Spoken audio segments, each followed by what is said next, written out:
Great. So today I have Jordan Wessling with me. He's a fantastic philosopher.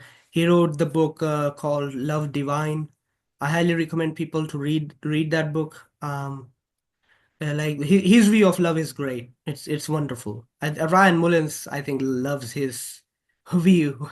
That's a Right? friend of mine, so he might Yeah, not be entirely unbiased, but yeah, yeah. I guess, is there anything else you want to say about yourself, Jordan? let's see. Okay. No, just I am living in South Central Kentucky. I teach at a United Methodist affiliated college by the name of Lindsey Wilson College. But of course, anything I say here does not represent that college.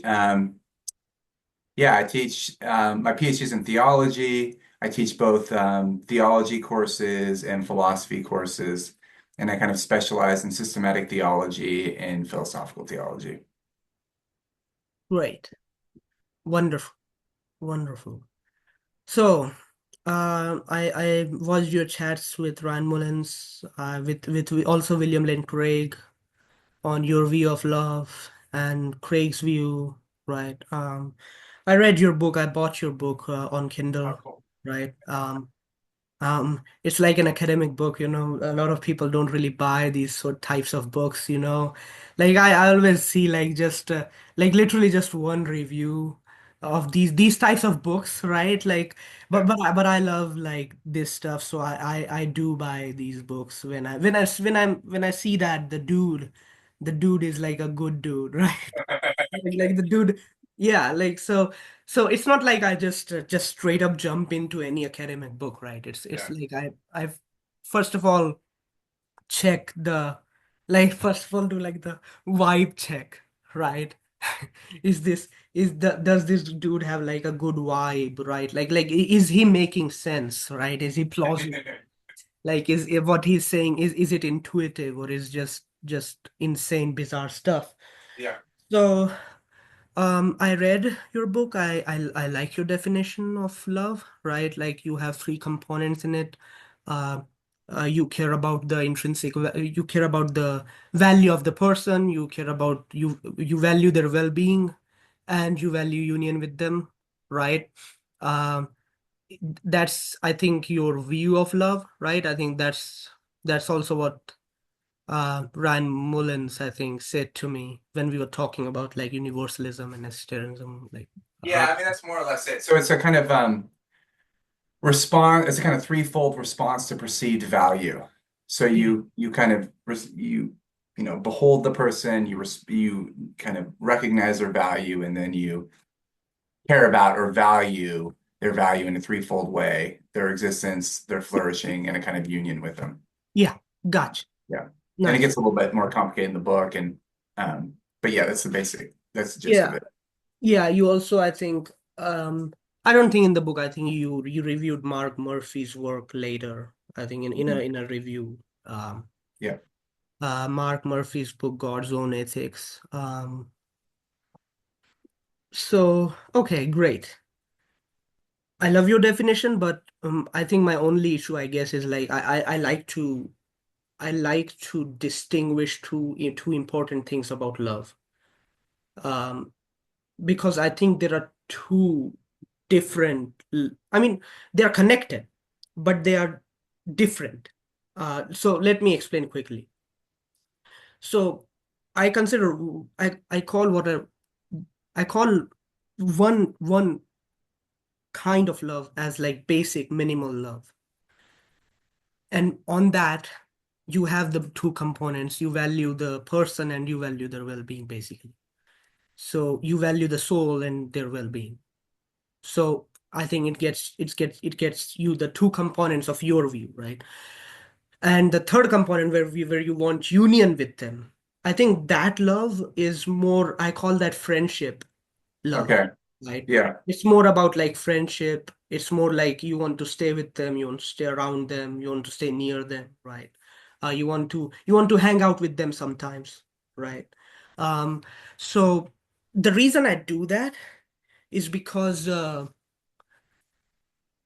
I think sometimes you recognize that you do not get along with another person, but you still care about, right? Yeah.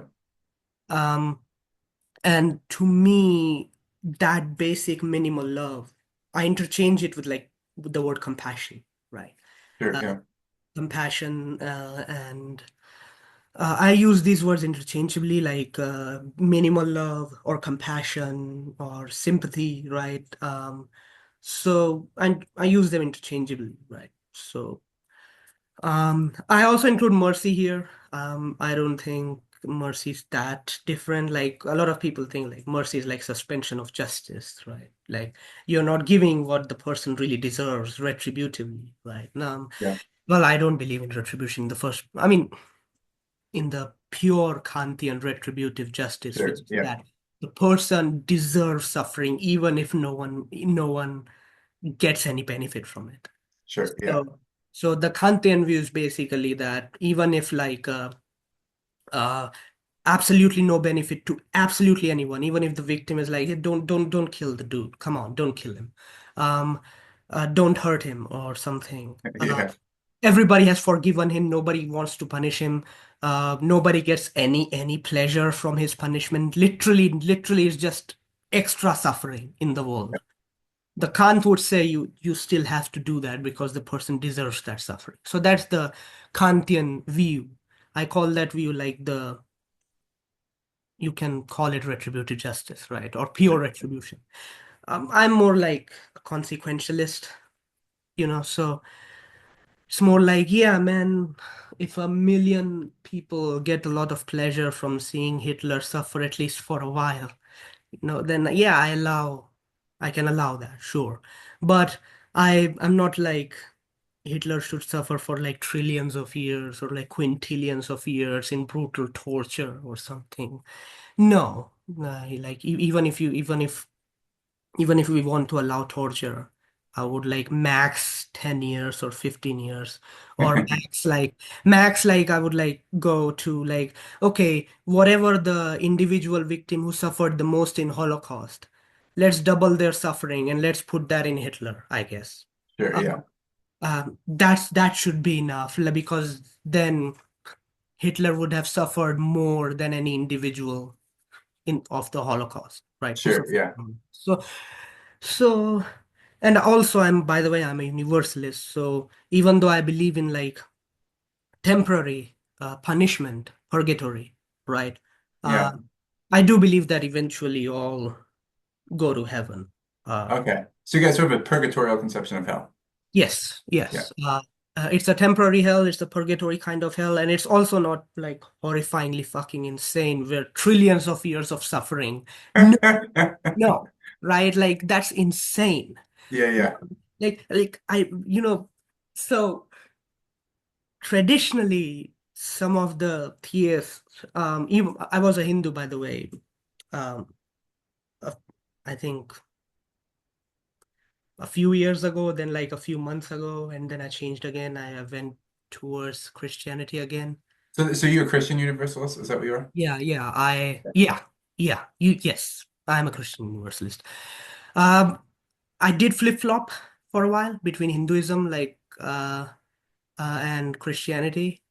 But I was a born Hindu, right? And in Okay. Hinduism, uh, there's like uh, there's like a punishment in which like if you kill an animal, a mammal, and like deliberately kill a mammal for like no other purpose, Yeah. or like if, even though you could like eat vegan stuff, but you still kill the animal. One punishment is like you will be tortured for as many years as the amount of hairs on that animal. Okay. I'm like that's deranged. That's fucking deranged, all right? Like, no, no, that's that's horrifying. No, It obviously, is, come yeah. on. And you think about some of those animals that have, really thick hair. They have the number of, hair follicles they have per square inch is way more than a human Yeah, head. so it's like, So, yeah. yeah, so the dude is like going to suffer for hundreds of thousands or like million or trillions of years or something. And I'm like, no, come on, Yeah. chill out with that. There will be punishment, harsh punishments, but not like that. And Yeah. I'm willing to be really bold about this, Jordan. Like a lot of philosophers are like, I shouldn't say that. like some philosophers, I should say, are like very, they don't want to think about punishment in the afterlife, right? Yeah, They don't do this stuff. They don't think about this stuff much, but I care about it because it's like we really want to say what is loving and what is not, what yeah, is just, what is not, right? And and there is a certain thing that happens that should say that, yeah, okay, that's not just, that's not loving, right? That's just if a being does that, then that being is just not a good being, right? sure, yeah. So so um ultimately, I would just say that from your view, Jordan, I think universalism just follows, and I think your view Okay, is yeah, correct. Your view is correct. Like instantly, when I just heard your view rather than like that God's glory view, yeah, like God created for His own glory, uh, but your view is like God created out of love, right? yeah, His love. Um, I pretty much agree, right? yeah. Um, like William Lane Craig's view is like, I think his view is like glory view, right? No, his view is that God is fundamentally motivated by a complex moral attribute that he calls righteousness. Okay. And I'm not exactly sure what it all boils down to, so I don't want to put words in his mouth, but I think it's something like, I mean, it's like correspondence to some sort of moral principle that contains both, on the one hand, benevolence, mercy, etc., but then also retributive justice. Yeah. So I think Craig might say that why did God create? I think he says in print, oh, out of love. And why did he redeem? Out of love. But God's moral nature is just more complex. So that might be his fundamental motivation vis-a-vis humans. But then he also has retributive motives and just sort of like, um, I don't know if they're holiness motives or something, but like meeting an appropriate standard, like just putting things in the right place. Um, like respecting value and treating values accordingly. So Yeah. anyways, yeah, so he's got a more complex view, I guess. Okay. Gotcha. Gotcha. Okay. Um, Mark Murphy But probably. before we go on, I was wondering, and I'm happy to talk about universalism. I'm interested in your Christian universalism. Yeah. Um, okay, so two issues you said that really stood out to me, and maybe the latter you don't want to talk about now, that's fine. But one, I was wondering about your sort of minimalistic view of love versus the more maximalist conception that I'm inclined to. Yeah. Um, First, let me say there's a road we could go down. We don't need to. We could table it, but I do think there's a sort of the kind of view of love I defend in the book Love Divine you mentioned. That has to do with love of persons, but I think there's a thinner conception of love. Yeah. It's kind of a genus species thing, where love of persons is one kind of love or one species of love, but there's a thinner or broader, more general view of love. Um, that I would also want to articulate because I want to say that God loves like the cosmos. Um, and God loves rock formations in some sense and Yeah. non-personal Um, animals. right. God Um, loves animals, right? yeah. Yeah. But So, then okay, so it might be that our views start dovetailing there. But when we're focusing on persons, you said, look, I think um, that a more minimalistic definition is just, what was it? Loving the sort of the existence and flourishing of the individual or yeah, caring about the yeah, existence and flourishing. yeah, Um, and then the reason you gave as to why not the third component was, well, some people you just don't get along with, right? yeah, Someone who takes my view could say something like, yeah, so maybe you have reasons to choose to keep some kind of relational distance. And there can be appropriate roles. But insofar as there is a full on, like you just can't be around the person, you just can't relate to this person in any sort of positive way. you still could say you value it, you wish it could be that way. It just can't for whatever reason. Like, I have children. If you came after one of my children or my wife or something like that, that'd be it. Just cut that off, right? Yeah. But there would still be a sense when if I genuinely love you, I would be disappointed because I do value communion with those that I love. It's just there might be exacerbating circumstances that mean I I can't go down that road now. Yeah, so wishing union, I guess, like you wish, so it's more like, okay, I would more like say this way, right? Like, I guess not getting along is more about, maybe I should not have used the word not getting along because Sure. it sort of gives the vibe of like a kind of enemies, right? Like Yeah. kind of dislike of each other. But it's more about like, yeah, his interests are just different than mine. Like some people don't Oh enjoy, yeah.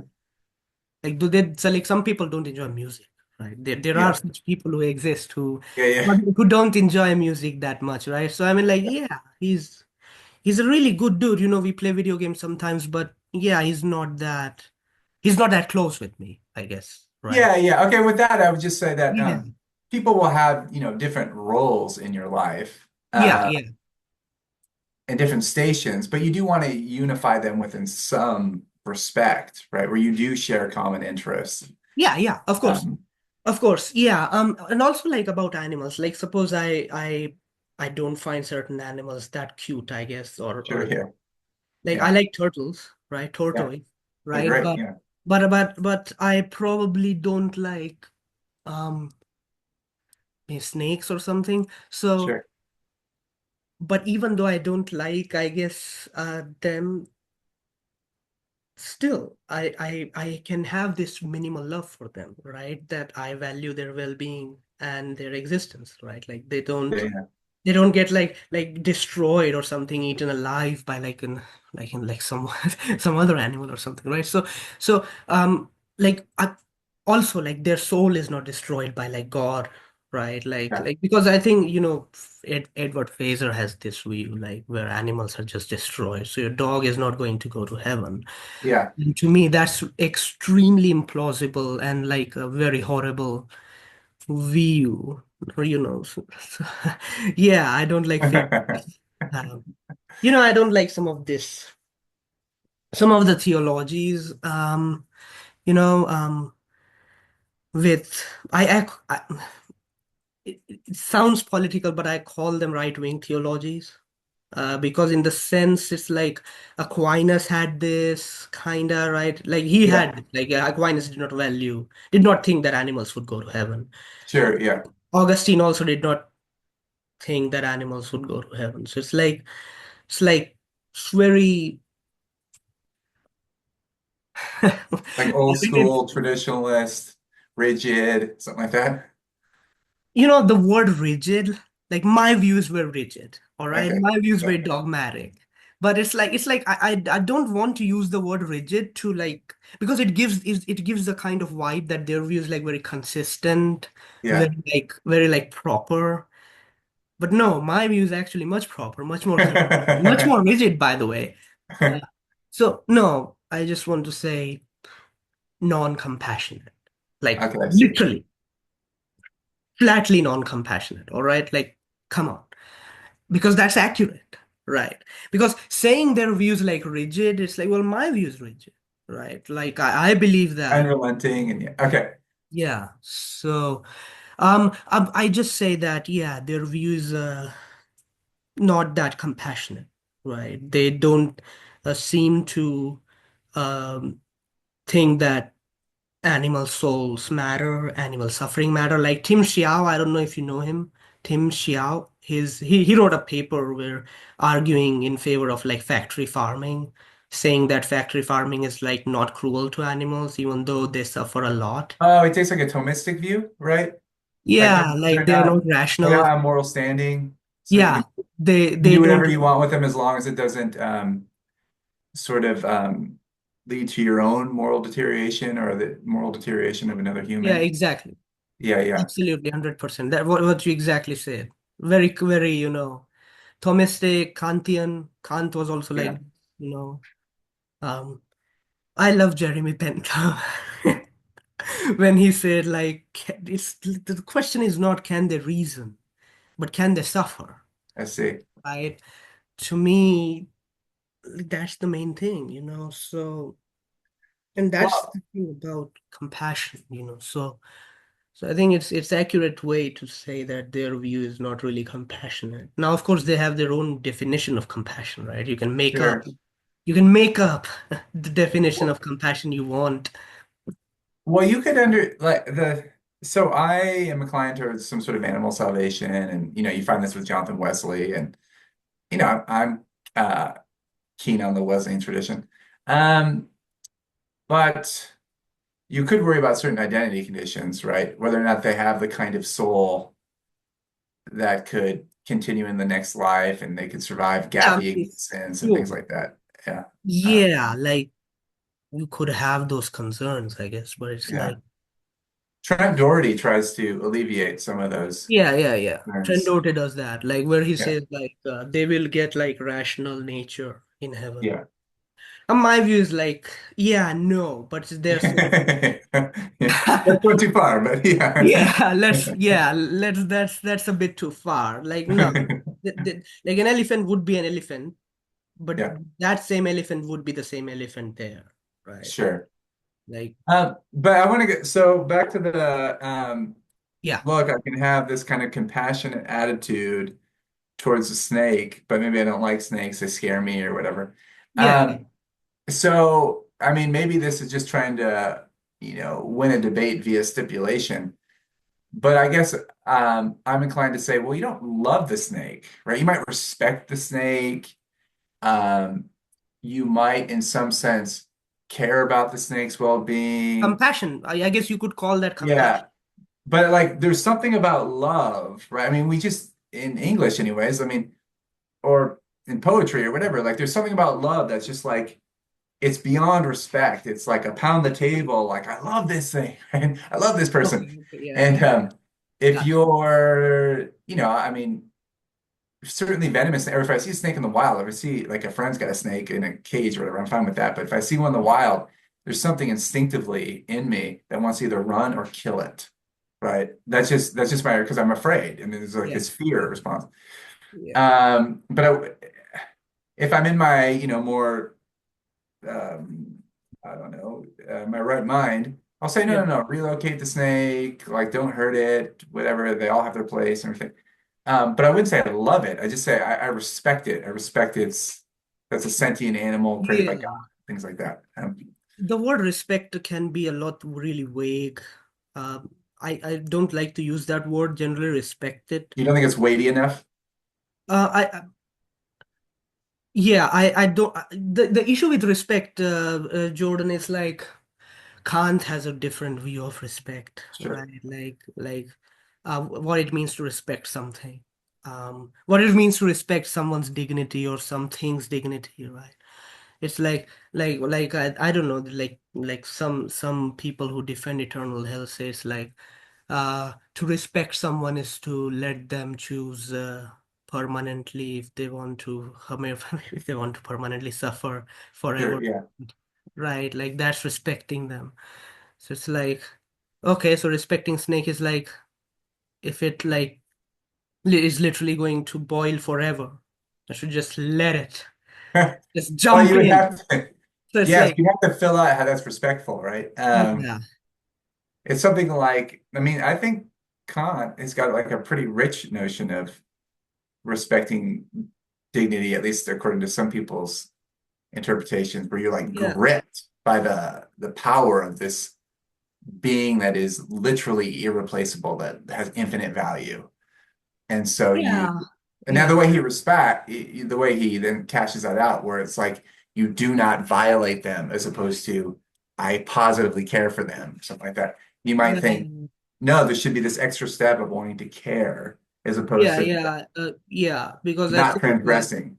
Yeah, yeah, because I think one of the important things about like I'm caring about someone, and like the word respect, Kevin, Jordan, is like it's a very like the reason it's like so Richard Yates Chapel is a utilitarian philosopher. I don't know if you have heard his name. Uh, Who?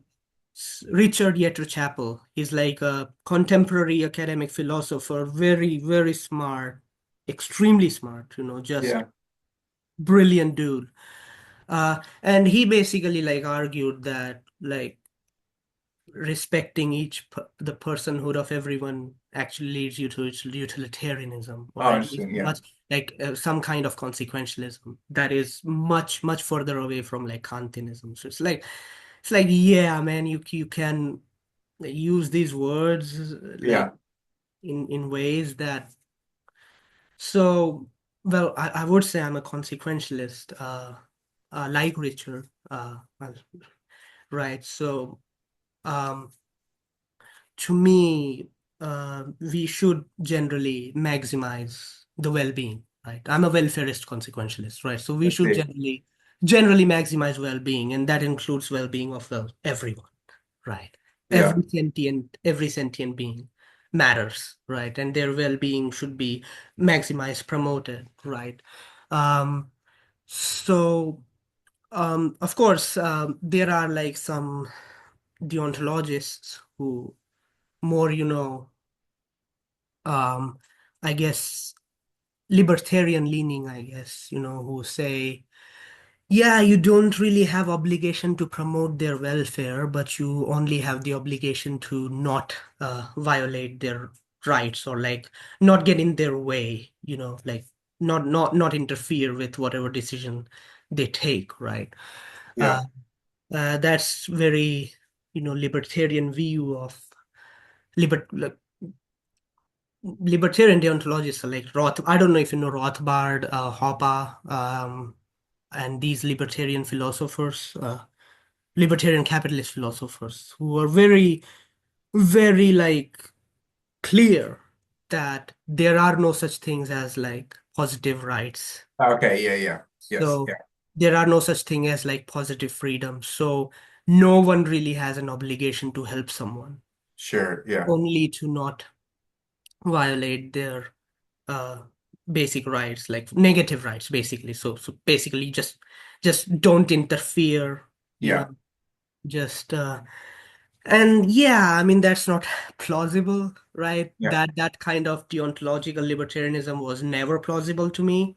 And whenever I see like the free will defenders of eternal hell do that stuff, I just think, yeah, bro, sorry, that's just not plausible. That makes no sense at all. Like, there's a there's a paper by Frederick Chu where like I think he believes in libertarian freedom, and his reasoning that the reason God created is so that he can give ultimate response. He can allow beings to have ultimate responsibility Yes. rather than out of love or like Okay. Are you not a libertarian? I'm not a libertarian. Yeah, I'm not a libertarian. Yeah. Okay. Yeah. So that's going to make the yeah love plus some sort of compatibilism, I assume. Yeah. Some sort of Well, theological system. I'm a necessitarian, Jordan. I like so I don't even believe in any kind of free will, really. So I'm much more. Okay. Yeah. Yeah. Okay. So yeah. So love plus your necessitarian views are going to really quickly entail universalism. Yeah. Yeah, There's yeah, nothing to even complicate. right. Yeah, Yeah. straight up, right? So, But so I mean, you don't think people are morally responsible at all? I do not believe no. So there are like so Dirk Not in a Perkins. basic dessert sense. Yeah, Okay, yeah. I love that you know that basic desert sense, right? Yeah, Yeah, because like people just get really uptight or nervous when they encounter like no free will believers yeah, like me. They just say, "Oh, you don't believe in moral responsibility. What if someone like committed mass genocide or something?" yeah, I'm like, "Yeah, that would be bad, objectively bad. All right, that would be yeah, bad, but it's not like the person themselves would be like in the basic desert sense be responsible such that they deserve like suffering, right? yeah. that kind of blame, right? Because because again, there are like reasons I believe that, like Dirk Pereboom has like Yeah. Dirk is just brilliant, dude. You know, Dirk Pereboom and like Yeah, great. yeah, he's great. Yeah. Yeah. I don't So agree to with anything he me, says, but yeah. yeah, yeah. So to Yeah. me, like um, people do what they do based on their internal structure, their nature. Yeah. And moral facts are real. Like, so I believe in Yeah. moral realism, right? I believe in moral realism. Those moral facts, uh, like influence people, normal people who have the internal structure or the system that can respond to those moral facts, basically, right? So it's like, so psychopaths don't have the, like the antenna to, grasp the moral facts and be compelled by them, Sure. Yeah. right? So I can explain psychopaths, and I can defend moral realism by saying, just like uh, the existence of colorblind people does not lead to color anti-realism. Sure. Yeah. Similarly, the existence of psychopaths do not lead to moral anti-realism, right? So um, and but the free will people who believe in like libertarian free will, I think they might have some issues with like psychopaths versus like normal people, because if you believe that moral facts influence everyone, right? Then I think you might have trouble. Like, then why are like normal people do good things much more, right? Okay, I don't great. know what Sorry, happened. it was like a connection issue or something, like my Wi-Fi, like Can connection. can I ask you a question about something else you said? Yeah, yeah, yeah, of course. Okay, so I'm really interested in this, and I know next to nothing about Hinduism. I mean, I've looked, Yeah, you know, other than like you look at one of these world religion texts. I've looked at like a few and read a chapter on Hinduism, and I always found it really interesting because there are certain commonalities between Hinduism or certain schools of thought in Hinduism and Christianity. So I yeah. thought, oh, I should look more into this, but I haven't. It's been years since I looked at anything. But Yeah. I remember Robin Collins wrote an essay, kind of compare. Have you read this essay? It's Reason for the Hope Within, and I guess Robin, Robin. I know Robin Collins, but I have not read that essay. No. So what he tries to do is kind of respectively engage um, two school. It's been a while since I've read it, but it's kind of a little bit of Buddhism and a little bit of Hinduism. It's like two schools of Buddhism, two schools of Hinduism, and say that Christianity has, something of a rational edge. I think he teaches Eastern philosophy or Indian philosophy at his school, or he used to. Any case, but that's not my question. My question is, so that got me interested in kind of a sort of philosophical comparison between different religions, Yeah. particularly, Eastern religions and Christianity. And you, who's really interested in philosophy, has found yourself sort of waffling between Christianity and Hinduism, it sounds like. And I'm just curious from like a philosophical perspective or just a generally rationalistic perspective, if you're to go big picture, what are some things that you find to be advantages of Christianity? And then what are some advantages that you find in Hinduism? Yeah. So advantage of Christianity would be like love is central, Yeah, right? To me, that's very important. And yeah, and of course, love, I think I call it compassion. So again, minimal and like, sure, yeah, and the more friendship view, right? So uh, I think both views of love in Christianity is central, and I think I love that. I find it plausible, right? yeah, Like if a God exists, he would centralize his benevolence, right? Um, Along with that, I also love that God suffered with us and suffered quite brutally, sure, yeah. and it's So a like there's a solidarity in love, powerful, yeah, right? Yeah, solidarity in love and solidarity in our suffering, right? Like he suffered a lot, like we do yeah, suffer sometimes, right? yeah, So that's pretty powerful.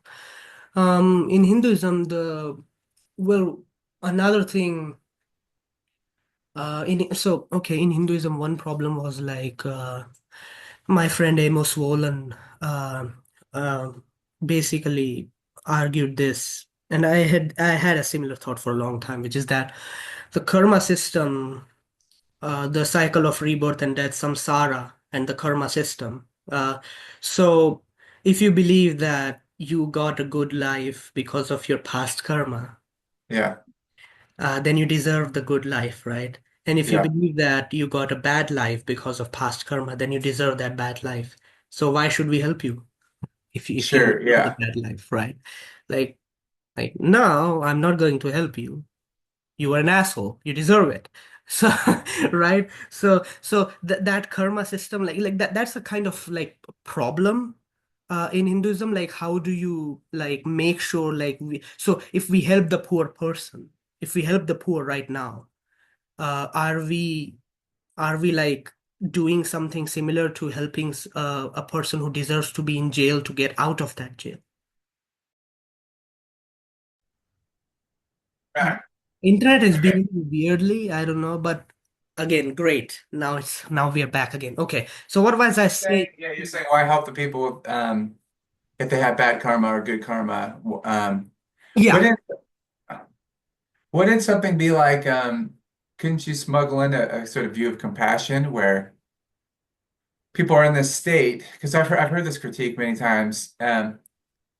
But like, suppose I got a good life and my neighbor's got a pretty bad life, and then I think, well, maybe they deserve it, but maybe, for the sake of my own karma, maybe for the sake of my neighbor, I can kind of walk with the neighbor, help him yeah, out. no, I think that's Um, plausible because like again, you have like the analogy seems to fit with the jail, like freeing yeah, the person who is in jail. So it's like, yeah, you don't do that for the people who are in jail, right? Like you yeah, don't like give them food, you don't give them money who are in jail. You yeah, let them suffer.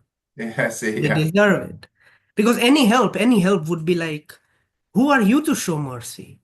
sure. Like, Yeah, shouldn't the victim show mercy if they want to? yeah. Do we even know who's the victim now? So I see. Yeah, that's an issue. And well, another issue was like, I do like some kind of centralization in the sense like there should be like a kind of like, okay, what's canon and what's not? I see. Yeah, Like what's canon? What's the thing that must be believed? Right. yeah. Uh, Sometimes there's just too much diversity, and that does not. I don't find that uh, intuitive, right? I do think that there should be some level of centralization. Now, again, not to the point of like Catholic Church, where like Pope is like infallible in like ex cathedra, when he like declares something ex cathedra, right? So Yeah, yeah, that's too much. It's more like council, right? There should be certain councils like the educated priests or like the bishops or something. They they said they say that you have to believe these certain things. These are like dogma and these are sure. dogma, Yeah, right?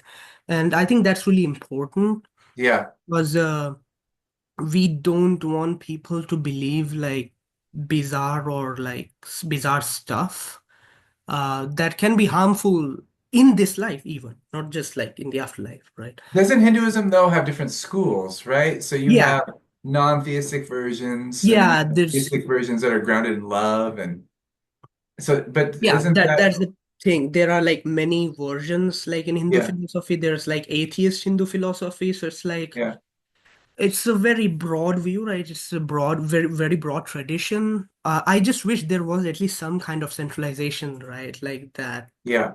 And like so but it's not present, right? It's still not present. So, and look, another issue was like the samsara cycle, like the rebirth amnesia thing never made sense to me. Like What? The what? the rebirth amnesia, basically, Oh, yeah, yeah. You just, you don't remember what you did in the past, right? Like, yeah, well, if I don't remember my mistakes, how the fuck will I learn, right? Like so yeah, that's the problem. And the thing with samsara, and of course, there's like I already told you about like Naraka has like these scary like hells of like trillions of years that go on for trillions of years or something. Now, of course, you could say that that is an hyperbole, but like who, who's Yeah. like who's the authority to declare that, right? Yeah, yeah. It's an hyperbole, right? So it's like, yeah, another though I should mention I do love that hell is not eternal in Hinduism, and literally pretty much there was just one dude who believed in eternal hell, and even that dude who believed in eternal hell believed like the people who are in hell, they are like actually in pleasurable state, like Huh, really yeah. pleasurable state. So it's like that's just good for them, for their welfare or something. That's like they just enjoy sadomasochism or something. People in like eternal hell or I don't something. know if that's a good view, but yeah, but I see that. It's like so. So there was just one dude who, like all of history, all of Hindu history. So that's like really impressive to me that like no Hindu philosopher ever believed in eternal hell. That's very impressive. That Yeah, immediately makes Hinduism like really plausible, right? But but then there are these other, issues, and I just find like the karma system, the samsara cycle to be ultimately still too punishing, over yeah, punishing, right? Like unjust basically. yeah, Um, and then there's also like the problem of I think no, I think that's really it. Those are yeah, the main things. And when I so these are the advantages of Christianity, those are disadvantages, and one advantage of Hinduism, massive advantage, is that there's no eternal hell there. No philosopher ever like really believed in eternal hell in Hinduism, so that's a massive advantage. yeah. Um, Christianity, the mainstream one, like believe in like this eternal hell, but like, these days like modern Christians are so like C.S. Lewis kind, Oh, totally. Yeah. rather than like Aquinas or Calvin, like, no, you will suffer. God will cause you brutal suffering. You will hate it. You will be sad. You will cry. You will scream. Like, like that's And the Saints will watch and enjoy it. Yeah. yeah. So it's like, look, guys, you have moved far away from like that brutal view. Why not just be a universalist as this, right? Like just stop this nonsense. Like Craig does this, right? Where people just do infinite crimes in like heaven. Like so they continue to do sorry. They continue to commit crimes in like hell, and they're continuously punished in hell. Yeah. Right? Like that's his view, right? Like Yeah. Yeah. once you are in hell, you just keep doing bad things and then get punished for those bad things. I'm like, why? But why? Why are you even allowing that bad things, right? To let them commit bad things, right? And it's like Augustine did not believe it, Aquinas did not believe it. Like, what? No. Well, I think it's something like, right, you have the doctrine and then you have the expression of the doctrine. And so if you Yeah. think the doctrine is biblical or whatever, you might tweak things or whatever, but you have the doctrine. Uh, Yeah, but that here's the interesting thing. I told this to another person. So imagine so we really care about eternal punishment, right? So let's do this. How about this? So suppose someone is like has a very wonderful life, like very wonderful, but every 1 million years they get like slapped or punched in the face. A, a bit hard enough, like so they are like a bit sad about that. So yeah. every 1 million years, right? Every 1 million years that happens. So first year, then 1 million later get punched again, then 1 million later get punched again. But all during in the middle, they are having wonderful, fantastic life. Yeah. Now technically, start counting. Okay, one punch, second punch, third punch. That's eternal punishment. There you go. Eternal That's punishment, baby. it. Now that dude is eternally punished. And I'm like, universalists would be like, yeah, nice eternal punishment you got there. We are also eternal hell believers, right? But like, no, right? That's not punishment. Come on, right? Yeah. But you could say that that is an eternal punishment, right? Like that Sure, yeah, yeah. joke of a punishment is eternal punishment in technically.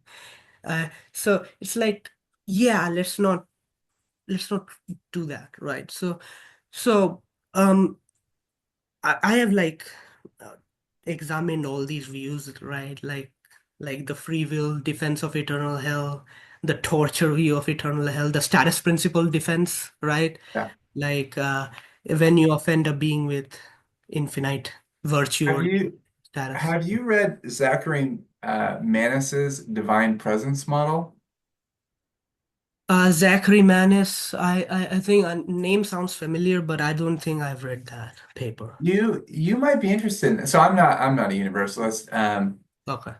I mean I'm open to being convinced or whatever, Yeah. um, but Zachary Manis has an interesting model that he kind of takes from the Eastern Orthodox position. From I mean he Yeah, yeah, he's I know that view. I think it's like the presence of God is like held to the people who, yeah. So you do have to grant him a few postulates, but the idea is that yeah, God created the world. I mean, God loves the world. God created the world, and He wants to be united with it. And there will become a time when he's just going to unleash the manifest presence of God. Like right now, he's hidden, but he's just going to unleash it. yeah, And to those people who respond rightly to it and have been cultivating a character that's willing to receive it, it's going to yeah, be amazing. Those who amazing. are But for not, those who did it's not, terrifying, right? it's terrifying. Yeah, yeah, And so yeah. it's not I like agree. God's exercising retribution, but Yeah, it is a kind of desert, but it's not like the old like Kantian, like you did this much, so I'm going to give you this much. It's more like you just cultivated your character where you came yeah. from. It's like natural consequence of your character, bro. It's Yeah, like, and then the manifest presence is unleashed. And yeah, you could still have like a purgatorial view where it's like that manifest presence, kind of drives people away and kind of C.S. Lewis's The Great Divorce where they're trying to get away from the presence, but they can't. But then it could also have, a purging effect on people as they, yeah, over time respond to God appropriately and begin to journey down toward God. Um, yeah. Right. so, so that view, you can be a non-universalist. I do believe in postmortem opportunity. You could be a hopeful universalist, or you could be a dogmatic universalist. Like Yeah, all of them could potentially work with this kind of divine presence model, right. depending on it, auxiliary hypotheses. Right. To me, this is like creation of like distinction without difference. I see. Yeah, Like the reason for that is like what fundamentally matters is like well-being level of the populations of I guess everybody, right?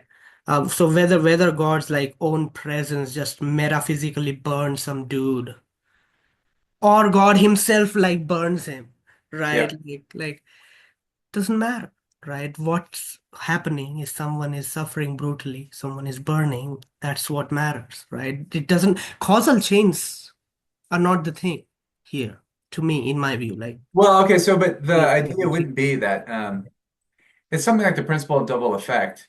yeah, So the thing is, right. it's not that God knows that unleashing the manifest presence will terrify people. Right? Not going to set them on fire, but it's going to terrify them. He Yeah, knows it, but it's just kind of like, okay, but it's my creation, and I'm going to be united to it. That's my purpose. yeah, And yeah, of see course. that this is going to terrify you.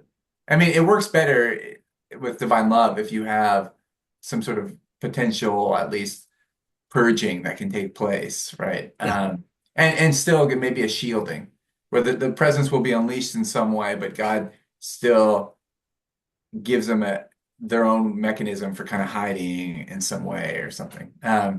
yeah, man. I mean, we okay with this view. It's like okay, God like unleashes his just pure presence, and the people who have developed a really good character, they're like really responding. Like for them, it feels amazing, but for those other people, it feels awful, right? yeah. And then like we can think about okay, what does his presence like include here? Like what, why, right? It's because it's like to me, it's there are a lot of ways to make someone happy, right? In the sense like Um, like there are lots of things that people find pleasurable that do not harm anyone, right? So it's one of my friends who's like a universalist, and when I like hopeful universalist, I guess, but he gave this view he liked the orthodox view, and he said to me, it's more the hell is more like um the people who are in heaven have just extremely high well-being, but people in hell also have like decently high well-being, but they just don't like some of the things that God does. But Sure. they still are like, yeah, it's still cool. I still love my life. Yeah. Enjoyable. It's not that bad, right? It's not that bad. Yeah. It's like, yeah, I mean, it's so. Um, so to me, like the question, the ultimate question is always about like, okay, what's the well-being of the person, right? Like, what's the Yeah. well-being level, right? Like, is the person's like what's the amount of suffering, right? Like, and a lot even okay, is the suffering level is like the person is like coughing up blood every second or something, Sure. or like is the suffering level like being brutally skinned alive or something, Yeah. Yeah. at the level of suffering, or the suffering is like, as I said, right, like every million years dude get punched every time, right, by God's presence, Yeah. just metaphysically gets punched some from somewhere, like God's metaphysical presence just like punches the dude every 1 million years or something. Yeah. It's like, yeah, but if the well-being level is sufficiently high, I don't think universalists would be like, yeah, eternal punishment is like really horrific. So to me, the thing is always, the question has to be always about like, okay, what's the well-being level, right? Um, Yeah. it's always has to be about that, because whether we think like it's God's presence that's feels like torture, or God's active punishment feels like torture, or their own decisions, their own self-harm feels like torture or something, like they just can't help themselves but like stab themselves in the eye or something, uh, right, by their own free will, like Yeah. just keep stabbing themselves in their eye, like, sorry, can't help you there. It's like, Yeah. it doesn't matter, right? The point is like they are suffering. So Yeah. So I think maybe what distinguishes your view from, I don't know, more traditionalist, maybe universalist and non-universalist views, but certainly non-universalist views is, it sounds like you have sort of one overriding ethical value. I mean, you did say you weren't not a welfare utilitarian. yeah, Um, Whereas, right, many people are just going to have different value. They're going to have a plurality of values that they want to yeah, guard. right, Well-being will be right. one of them, but it won't be the only one. But Only I one, yeah, agree. I agree with you. Anything that looks like torture, sadistic, all that stuff, I just don't see that as being compatible with a loving God, that he's just sadistically mm, torturing someone for all eternity. That's just, right, yeah, right. Right, yeah. So I should mention when I say welfarist consequentialist, so yeah, there is like a tech like in normative ethics, right? In when like the philosophers themselves who are consequentialists, they distinguish like objective list consequentialism sure. with like hedonistic consequentialism, right? With desire satisfaction Yeah, preference consequentialism. utilitarianism and Yeah, all. Yeah, preference and like yeah, preference vegetarianism versus a hedonistic one or objective list, right? yeah. So I would be like more like objective list. Okay. Um, So it's just about bringing about so you're more of a, yeah, like it's just consequence. You have these objective values and God's trying to maximize. yeah, so Okay, it's welfare is very important, right? I I see. would Yeah, say it's fundamental, yeah. but there's also like beauty is great too. So Okay, I see.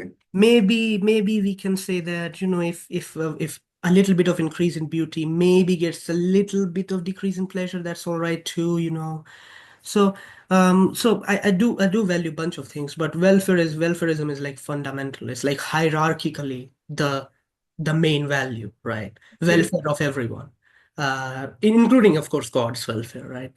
yeah, Interestingly, like some of one of the paper I read in defense of eternal hell literally says that God feels like infinite pain, yeah, and the only way for God to like deal with that infinite pain is retribution. Yeah, yeah, yeah, yeah. let's load God's internal structure such that he really has to punish. Otherwise, he would be in like infinite pain. Yeah, yeah. And yeah, you can create these theoretical utility monsters or negative utility monsters, right? Where this utility monster has to torture someone to either get enormous pleasure or get out of enormous pain. Right. You can Yeah. theoretically construct these sorts of scenarios, right? But but they don't get us anywhere, right? Because it's like, well, what if this utility monster has to like also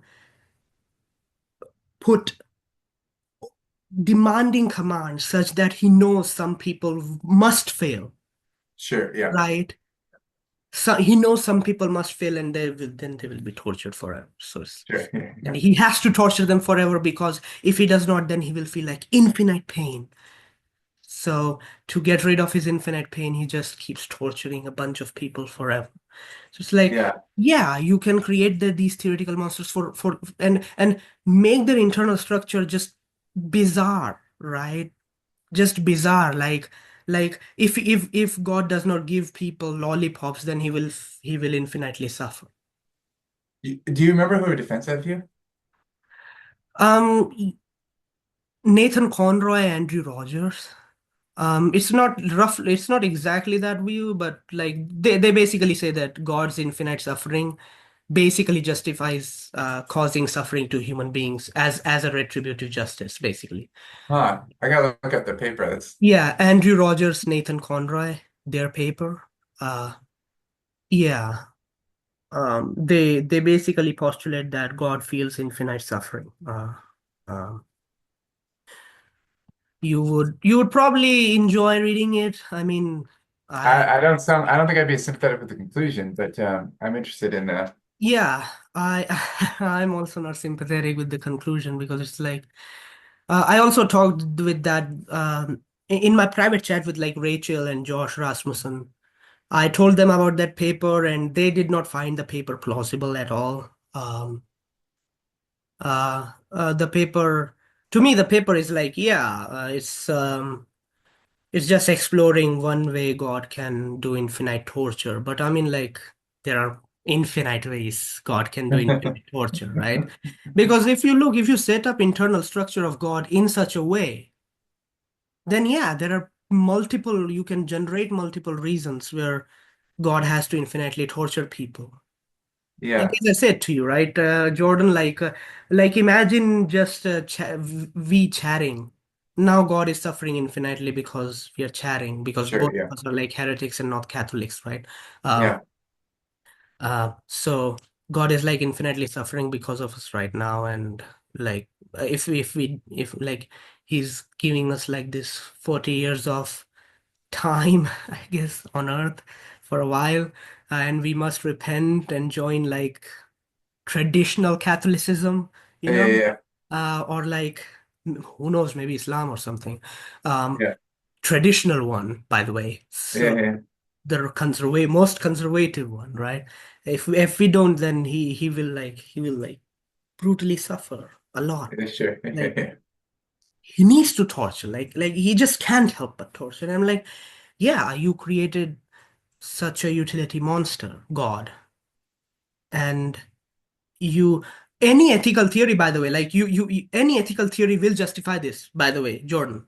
Like like Richard Yetter Chapel like published this paper of negative utility monster, where he basically argues that um our intuitions basically flip when we are talking about negative utility monster, because like this negative utility monster is like a being who's like feeling enormous amounts of suffering and he needs to do something insert any like the general horrible bad things, right? Like torture people, kill people, eat people. He needs to do that horrible stuff to get out of that extreme horrible pain. So, Yeah. so benevolence would lead to us saying that, yeah, utility monster, that negative utility monster should eat people, should kill people, or like torture people, so that his suffering is significantly reduced. Any ethical theory that has benevolence or compassion in it will give you that result. Yeah. And any ethical that has benevolence or compassion in it. I guess deontological libertarianism will not, because it's like doesn't matter if there is infinite suffering of this being, right? Doesn't matter. Sure. Uh, Yeah. he still must not violate anyone's rights, even though he's like suffering like enormously, infinitely, this utility monster or something. Yeah. Sure, but any ethical theory that allows benevolence, even Kantianism, I think, even with like imperfect benevolence, as long as you grant that the intensity of suffering matters, the moment you grant that, then even Kantian imperfect benevolence would lead you to saying that, yeah, utility monster suffering is so extremely horrifying that it justifies the whatever torture or death or killing murder. As Yeah. long as it doesn't outweigh or something like that. Yeah. Yeah, as long as it doesn't outweigh, right? Yeah.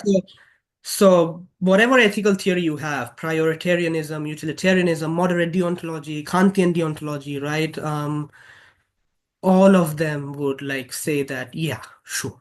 But if Andrew Rogers and Nathan Conroy wants to just do that, Nathan Conrad. right? If they just want to um, create internal structure of God such that he has to do that, then okay, reality itself is tragic then, Yeah. right? No, it is. Yeah. Reality itself is tragic then that God has to Yeah. really do that horrifying thing to someone. Like Jordan, I always think you guys are theists, not atheists. Like atheists believe in this horrifying, scary, indifferent universe where someone dies of cancer and they're just dead, they're destroyed. The child died of cancer, there that's it for that child. Yeah. Some dude starved to death, that elephant got eaten alive, that's it for their story. Yeah. It's tragedy. But if you believe in God and yet you still believe in such tragedy, that's I know, just and it's not even abstract reality. It's like the nature of God itself is tragic, which I take it is what you're saying, but it's just like, yeah, how did that happen? Yeah. yeah, and that tells us something about what perfection implies, Yeah. right? Like perfection should rule out such enormous suffering by these bizarre scenarios, right? Yeah. Like if God is absolutely perfect, should he like suffer because like I stole $2 from someone? Like should he like infinitely suffer if I stole like $2 from like a fucking vending machine? So it's like no, no, that's not a perfect God. It seems like what the fuck, right? Like Yeah. you Yeah. think like what's wrong? Yeah. Whoa. Like why are you like this, right? You think that, right? That signifies a kind of inherent imperfection. If a being enormously suffers intensely, like Holocaust level suffering because I stole like $2 from a vending machine, Yeah. like are you okay, dude? Right? Like we would tell the being who is suffering that much to go to like a mental health or like a like a neurological or like a physician or something, right? A good Yeah. physician. Like your response to stimuli is so hypersensitive. It's just insane. So so I think God's perfection immediately eliminates these sorts of utility monster scenarios.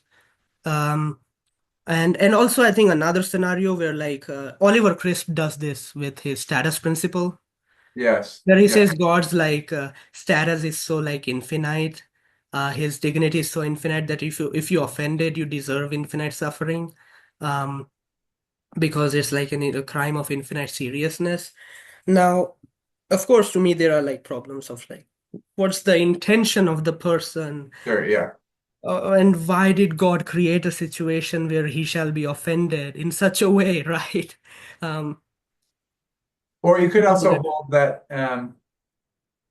okay, suppose God does have an infinite status, you do violate it, and maybe you do deserve infinite punishment. But then you still have to ask, but why would God be interested in executing that? Like that's Yeah, even and granting. yeah, I Uh, mean, look, okay. the Kantian would say like God has to because it's Yeah, yeah, but then you have to mind build just that in too, right?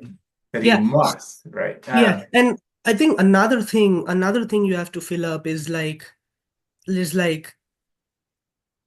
the retribution is like literally one-to-one correspondent with status, right? And it's boundlessly, without any foundation. So it's like if infinite status, then you deserve infinite suffering, even though it's you like stole a blade of grass from like God's Sure. mansion or palace, and you deserve infinite torture or something because of that. I Uh, I should say that I don't think Oliver Crisp would defend that today. I don't think so. yeah, I think Thomas Ford one time said to me like Oliver Crisp is like leaning toward universalism these days or I something. think he publicly defended it, I think. Um, Yeah. Thomas Dior said that to me, but I don't know. I'm glad that Oliver Chris moved on from that because status principle, I had so many issues with that, right? Like another issue is like, okay, look, if you do something bad and you deserve infinite suffering, then what if you do something really good? Then does that mean you deserve infinite pleasure? How does oh, I see. Like that you, cancel out, right?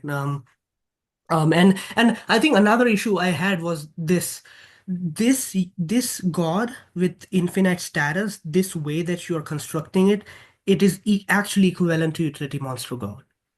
The only difference is that in the utility monster, it's his suffering was the one which justified him torturing people, and in this case, it's just his status. okay, It's just his intrinsic value. have you ever tried to write these up? Because I've not heard those last two objections. I think that's very fascinating. The idea that you have this God of infinite status, so like doing a virtuous act for God, maybe that would accrue infinite merit or something, right? So that'd be interesting to tease that out. Like, why is it that you get an infinite demerit for sinning against God, but not? So okay, so you know the argument. So I'd be interested to see someone tease that out. I don't know if I've ever seen that in print. Have you ever seen that in print? Um, I mean, it's GPT-4. I think I just had a chat. I mean, even before GPT-4, I guess even before I had a chat with like Chat GPT or something. Yeah. And I think my friends gave me that objection. You never even I thought of it. I don't think I've ever seen it in print. I mean, it's been a Yeah, long time since I looked at I the don't status think I've principle. I So don't it's one thing, think, of course, to have a thought in passing. It's another thing to develop it. yeah, But I have then, also not seen it in print. Yeah. yeah, and then the other thing with the utility monster, because this could be two unique objections to the status principle that could be developed, right? Because the devil's Yeah. always in the details. But I mean, those are two interesting lines.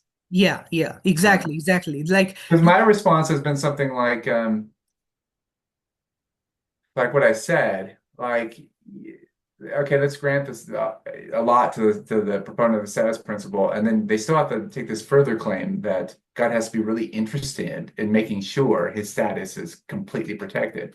And that might seem obvious once you grant that, but it's not obvious to me. Right? There's something called grace where you can just allow a certain debt to go unpaid.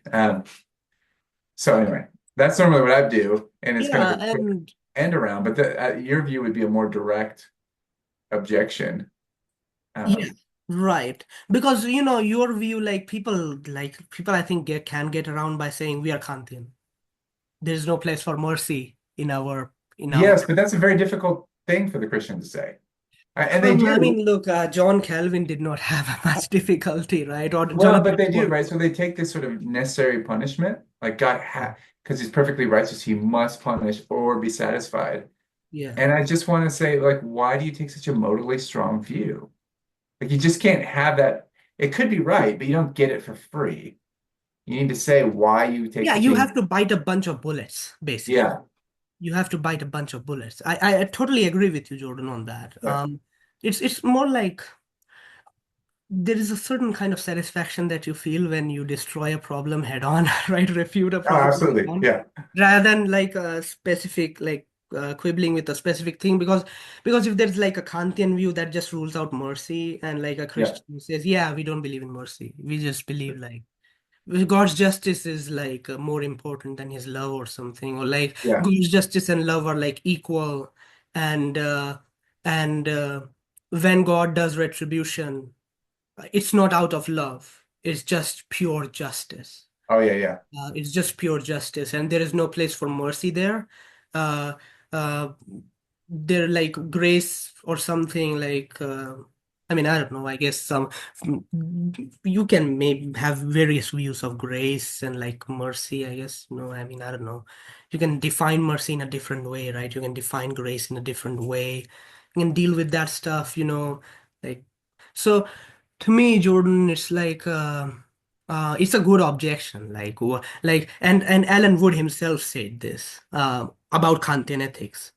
Uh, Alan Wood, do you know Alan Wood? Like he's Stanford. Yes, yes, yes. He's done like critical editions on Kant and Yeah, he's yeah, he's he's brilliant. He's a yeah, neo-Kantian. He's a Kantian. He wrote yeah. a book, Kantian Ethics. Doesn't he have this like way of revising it that gets around a bunch of classical objections Yeah, to yeah. categorical It's imperative a very and the good book. humanity principle and all this stuff? Yeah, yeah. It's Yeah, a very good book. It's a very good book. I'm not a Kantian, but it's a very good book that defends Kantianism in the best way. yeah. And Alan Wood straight up says Kant himself was a retributivist, but Kantian ethics, the system, cannot justify retributive justice. Oh, interesting. Yeah, It cannot even do that yeah. because there's straight up contradictions arise by justifying retribution using pure retributive justice using Kantian ethics. And he also like talks about Hegel's view of retribution, retributive justice, and he says even Hegel's view flatly fails. Yeah, So retributive justice is just not justifiable by Kantian ethics. that's Uh, interesting. so he flatly says that, and he says he's like disturbed by it because he says like retributive justice at least allows for like a proportionate punishment. Oh Uh, yeah, yeah, when you go over, when you punish too much, yeah, it like but consequentialism allows for like yeah, proper yeah. They'll punishment. picadillo, and we'll just cut off your hand, and you'll never, a Yeah. candy again, and it's good for society, et cetera, et cetera. Yeah, Yeah, so yeah, so like I get his yeah. motivations, I guess. I'm not a retributivist. I guess you could say a kind of retributivist if like a large amount of like victims of Hitler, Yeah. if they get like some pleasure from his suffering, I will allow it for a while, but still like I'm not really like welfare is my main view, right? So I I'm more like the way I justify purgatory is by saying some people will go to heaven quicker and some will have a longer journey. But every single being, uh, but every single being will believe that their life is worth living, and it every single thing is for the greater good, right? So even if these beings who had the long road to heaven, even though they suffered much more than the other people, right? Their suffering would is for the greater good, and it is justified, and they themselves will say that yes, it was all worth it. Like as Marilyn McCord Adams would say, like defeat condition, right? The Yeah, evil yeah, yeah. will be defeated. So for each individual, their suffering is like optimized by God, and those who take the long road, I think God optimized their nature such that they are capable of handling that long road, right? That's my view. So some people suffer here, and some people will suffer in like purgatory, um, and then they will go to heaven eventually. I see. Everybody, right? Uh, so I should say though, um, your view, Jordan, like your view of love, Mhm. it seems to me it like you say you're sympathetic. I want to ask you like what is stopping you from being a universalist? Okay, yeah. So this probably won't excite you a ton. It has to do with a sort of like theological traditionalism. Okay. It's more like, yeah, I think it's a default view, the way the church has understood things to be the Yeah. default view. I mean, I love Gregory of Nyssa, I like Origen, like Clement of Alexandria. I realize that there are like heavy-hitting universalists, but there's sort of a surface read of scripture, and then the tradition has um, you know, interpreted scripture a certain way. And so, am I willing to modify that interpretive structure, soften things in various ways, allow for postmortem opportunities? Yeah, all that stuff. I do. Yeah, okay, okay, but like, okay, you are willing to soften it And somewhat. I am, and I should also say is then I have really strong commitments. Like, um, libertarianism is quite important for my system. It does a Okay, lot of work for me independent of this issue. okay. Um, so I have these other things just that I already am working with that kind of fit nicely on the possibility of some sort of separation. Okay, so one of the thoughts I had or always had, like this is I had it like with Ryan Mullins I said this, to Josh I said this, to even Taylor Sear just before this chat I said this to them. Yeah, I gave this analogy, right? Analogy of a ship in the sea, in the yeah, ocean, right? So I said this, right? If your ship is heading in the wrong direction, yeah, you really want a steering wheel to steer away and go towards safety. yeah, But if your ship is automatically going towards a safe location, the existence and if you steer away, you will move towards disaster, sure. then you would not want a steering wheel. You wish that steering wheel would not even exist, right? Um, so if the ship automatically gets you to safety, right? You love that. So I always thought that like people care a lot about free will when they're Yeah, heading in the wrong direction, right? When they want to change their destiny. But if they're safe, if they're in the safe place, the extra choice, if any of it leads to destruction, it gives them a lot of anxiety, a lot of pain, a lot of scariness. And interesting, God Himself can never do evil, right? So like consider this scenario. I gave this to animals too. Suppose God creates a child or a puppy, gives it a pretty nice life for 1 hour. Then, as soon as 1 hour is over, the moment 1 hour is over, he starts brutally torturing and then tortures it for like days, years, yeah, and then kills the soul. yeah, And he will never resurrect them again. Their soul is destroyed. And the reason he did that is for a little bit of his own pleasure. A little sure. bit of pleasure. So utilitarians cannot be smart ass and say, well, what if God like got enormous pleasure such Yeah, that like the suffering was like overcome or something. So utilitarians cannot do the smart ass move here. Uh, the pleasure is very little. God is getting. It's little, right? Not too much, but it is little. It's somewhere there. But the child or the puppy suffered brutally, died. And theists want to say, God will not do that. sure. Yeah, God will not do that. Never do that. There is no possibility that he does that. There is no possible world in which he does that. sure. Yeah, Zero probability. Okay? Now, so we have eliminated basically all the evil, right? So God does cannot do otherwise, right? Already, God cannot do otherwise from like, at least when it comes to like doing good, right? yeah, God cannot do evil. So God cannot basically do otherwise, right? At least half the possibilities are gone, right? Basically, all the evil is gone. And then I said to Ryan again about like, Also, God will also not create this scenario. Imagine God creates a being for 10 seconds and then kills it. And like so, and for 10 seconds he gives that being a life that is barely worth living, I guess. So like he gives the being like a potato to eat. Like, yeah, eat this potato, dude. And he eats the potato and then like dies immediately. Uh so even though God gave the being a life worth living, right? That was still better than nothing, by the way, right? If Yeah, God was alone versus God plus this being who lived for 10 seconds, pretty good life, I suppose, barely worth living life, that's still better than nothing, right? That's still better than God being alone, right?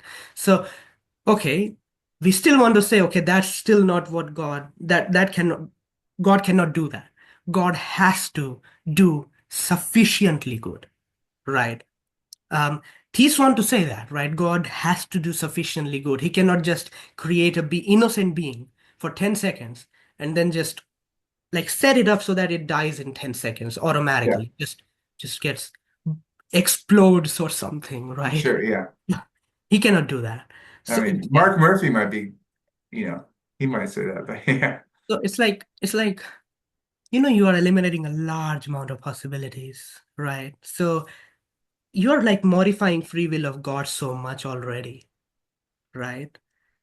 So it's like, well, why then care about free will that much when like all the possibility of evil are like just gone, right? At least for God, right? And if God does not have that free will, then that free will is not a great making property, I right? see. Yeah. So the thinking is something, I'm not going to say anything radically new here, but the thinking is something like it's a great good to be the ultimate source of your actions um, and then to be the source of your character to some degree, right? Yeah. God has that par excellence. There's nothing behind God's back, pulling on God's back, pushing him. Everything just springs from who he is. Yeah. He doesn't need freedom. Um, but we as contingent creatures, we have all sorts of things competing for us. And if we just did what our characters delivered, we would not be responsible for our characters. We would lack some sort of aseity or whatever you want to call it. Yeah.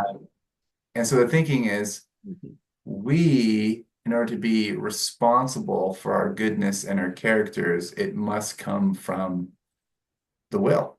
And it must have some degree of independence from, character plus circumstances or something like that. Um, Character and, plus circumstances, both. or whatever sort of like immediate sort of determinism, characterological determinism you want to postulate. Oh, So what I'm oh, saying is it has to be something like you can transcend your circumstances and your character to some degree, such that um, you are the ultimate source. There are certain actions that are trivial. You did that, right? The buck stops with you. And then over time, there are at least aspects of your character that you can say, you did that, right? so does God have this free will? No. God has it necessarily. It's just built in. There is nothing with God such that you can say the buck doesn't stop with you. Like the buck just, in the most metaphysically basic sense, stops with him. Boom. Okay, He does so something, it doesn't springs his from him. absolute, but his absolute perfection rules out certain things, though, right? Sure, yeah, yeah, So his actions follow from his nature, yeah, perfect nature, yeah, perfectly. yeah. So there is no transcending his own perfection, right? Like, Yeah, the thought is he doesn't need to, but we do.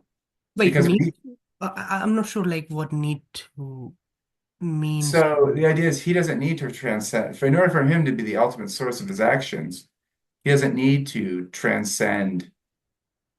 So he doesn't find himself in a contingent environment with various causes acting upon him Yeah, that are such that you can point to those causes and say, God did that because he was caused to do that by this thing that's not him. We're not like that. We're born into an environment. We have various causes working on us. We yeah. don't choose we're given a particular character contingently.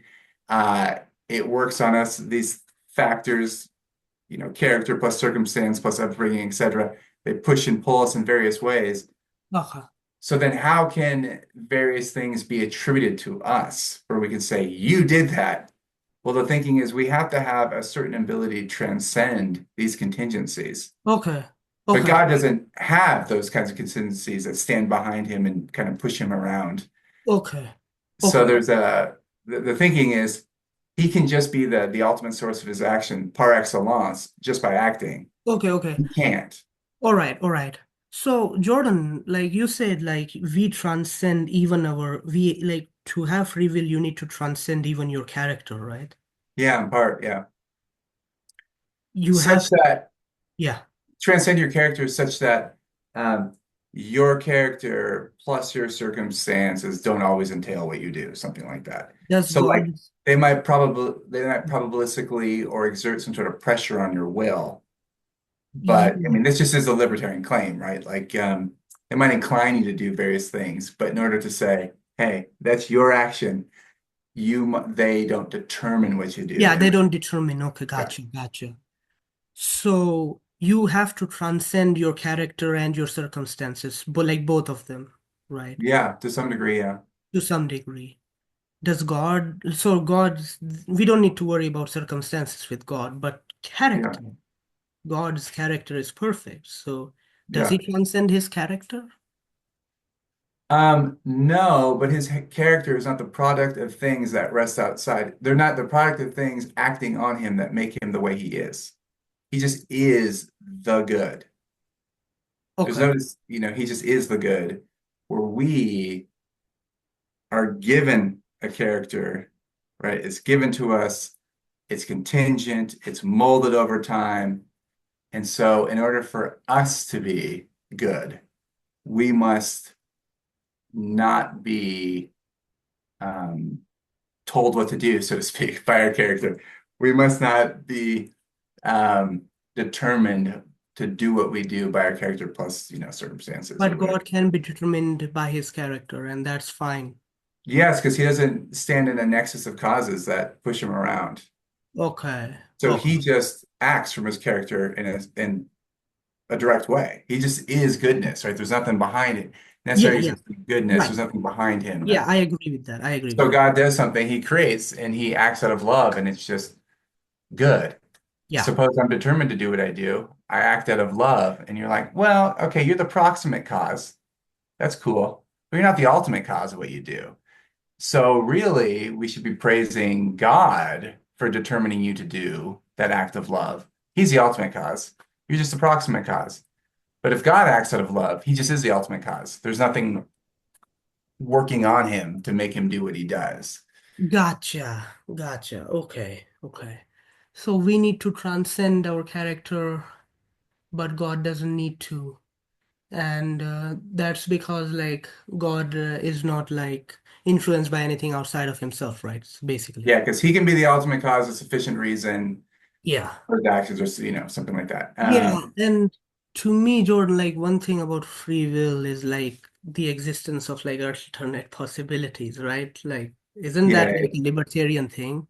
yeah, Right? Because I mean, you like a compatibilist is cool with that, I guess, right? With God just totally being determined by his own character. yeah, But but like there are many many like alternative possibilities are just eliminated from yeah, given his perfect nature, right? yeah, So then it's like if human beings like human beings have imperfect nature, right? So we are like influenced by many other things, other desires we have, right? Um, so it's like to us the evil possibility of evil is open, but to God it's not really open, right? yeah, Um, and I guess in that sense, it seems like then normal human beings have more libertarian free will than God, right? So I mean, yeah, this is the thing why I'm not cool with like libertarian free will, right? Because sure. it's a mess, right? It creates a kind of a mess everywhere. And the whole thing with like transcending our character and our circumstances, it seems so random, right? Like straight up random, right? It's like so like, doesn't that mean like if I love someone automatically, like like some of our fundamental loves are automatic, Jordan, right? Like Sure. Yeah. our children. Yeah, yeah, yeah. I couldn't help but love my kids. Yeah. Yeah. And but if I transcend that and also like my circumstances, as in like imagine my circumstances like if we are in heaven, I guess. Sure. Um and okay, so I transcend my circumstances, that is, I'm in a comfortable place in heaven. I transcend my character. So even though I love my children, like my love is like suppose inherent, right? I'm a normal human being, not a psychopath, so like love is like automatic, right, for me. So Yeah. and if I transcend it, that means that there is a real possibility that I just randomly stab my child next moment. And that bothers me, right? That seems very random, like just an act of will, immediate act of will. Even though my automatic, like my character was screaming at me. The circumstances were wonderful. They were screaming, you don't need to stab your child. And I just Well, did, right? well, but the libertarian doesn't have to hold that, right? So you can just hold that the way I say with my students is your character delivers a multiple choice test for you, right? Or multiple options for you. Yeah, Um, and if your character is such that you just aren't the sort of person who could stab your child because you're not a sociopath, you haven't practiced hatred for your entire life or something like that. yeah. That's just not an option for you. But I mean, look, I have three kids, and I can't help but love them, at least right now. So, But I can act in accordance with love or not. Right? yeah. That is something, unfortunately, you could say I have the power of doing, and sometimes I am irritable and I mean, it's also like distracted and it's also like I mean, look, if we fundamentally form our character such that we never change, like that's like people call that like intellectualist tradition of free will. Like they say we are once like teleologically oriented to the good, and yeah, once we reach a certain point, we can yeah, never do otherwise. We just keep yeah, doing, you know. yeah. So that's more like intellectualist tradition, and it's like, well, so the libertarian free will is like stays for a while and then it just evaporates, I guess. So, Yeah, so I mean, I think yeah. the intellectual tradition is slightly different, but here's what I would say is, yeah, so we shouldn't hold the libertarian free will as this like ultimate, like I mean, it's like the ultimate value. I think it's more connected to other goods, right? Like Okay. um, being the ultimate source of your action. Why is that valuable? Well, here's one potential value is it's kind of an aseity, right? It mirrors divine aseity. Um, and being the source of your goodness seems to be great because it mirrors God in some way, right? And Yeah. so then if I over time can concretize my character such that I am spontaneously benevolent and no longer hateful, it's just not an option for me. Okay, it's good. And furthermore, that's a good state of affairs. And furthermore, there's a sense in which I am at least the partial source of these things through a history of making free choices, Okay. um, compassionate choices versus hateful choices or something like that. Yeah. And then over time, that becomes who I genuinely am, and I'm formed around the good. And so you can have two values actualized. One is you're the kind of ultimate source, or at least a partial ultimate source of the development of your character. Yeah. And then two, over time, anyways, you become um, sort of fixed towards the good like God. Yeah. I think Keep I saying, lost keep you. saying. I hear you. It's just my camera. I'm just Okay. keep saying. I hear you. No, no, no. But anyways, so I just want to say that there are various goods that, this kind of theistic libertarian can help themselves to that don't strike me as radically implausible or ad hoc or anything like that. Yeah. So okay. I guess I guess the issue that I had, Jordan. Just Yeah. like I was just like filling my water bottle. I was like thirsty because like I said. So I, I just I know the discussion is getting really good now, but I do have to wrap up somewhat soon because I wake up bright and early tomorrow. okay, okay, gotcha. I know. How much time do you have? We should. How about could we do 10, like 7 minutes, 10 minutes, something like that? Would that work? Okay, okay. Let's do like 2 minutes for just the recording. After that, Okay. we'll just ask your feedback, I guess. So, Okay. yeah, like my quick thought at that, Jordan, is like, yeah, I mean, those values don't seem that important to me. I see. Yeah. Have you like read the book by Laura Ekstrom? I've not read that book yet. Yeah. But I have read her article where she goes through um like various thing why the free will defense doesn't work, and she, tries to hit it from different angles and says it doesn't seem that the value of freedom outweighs all this evil. Yeah. And I think that ends up making it in the book. Um, and I thought that was a good article. I remember it's been a while, it's been a few years since I've read that article, and it's probably been modified. Um, yeah, I wasn't entirely convinced by by her argument. Yeah. Um, but it's not. But I also say it's not like I saw the immediate path out either. Okay. Um, so it's more like, oh, that she raises some good issues. She crystallizes them. I think I see a little wiggle room here and there. Um, and so maybe at some point I'll return to it. It's more what. Uh, but I'm sympathetic to the concerns that I take it you're about to raise. That Yeah, yeah. does free will really outweigh? But notice I haven't made that claim yet. Yeah, it's not even about outweighing. Like in her book, Yeah. God, Suffering, and the Value of Free Will, she also talks about like, is free will actually really that deeply connected with like love, sense of self, meaningfulness, and stuff like that. She goes into detail and Yes, yes, yeah. just brilliantly just suggests like, yeah, all those we can still have all those wonderful things even without like free will. Yeah, Derek Pereboom does that too. Yeah. Yeah, I don't. Oh, yeah. So I think with I can't speak to Laura Ekstrom because I haven't read her most recent work on it. But I think that sometimes they fail to distinguish between just the spontaneous love that you have for like a child or, you know, family member or whatever, and then acting according to love, right? So we don't, unless you cultivate it, generally think that someone spontaneously loving someone that's beautiful or kind or whatever. We don't generally think that praiseworthy unless you cultivate it or something like that. But we do when people over time, when they don't feel like it, when they're distracted or whatever, um, act according to love, Okay. right? When they have it. Okay.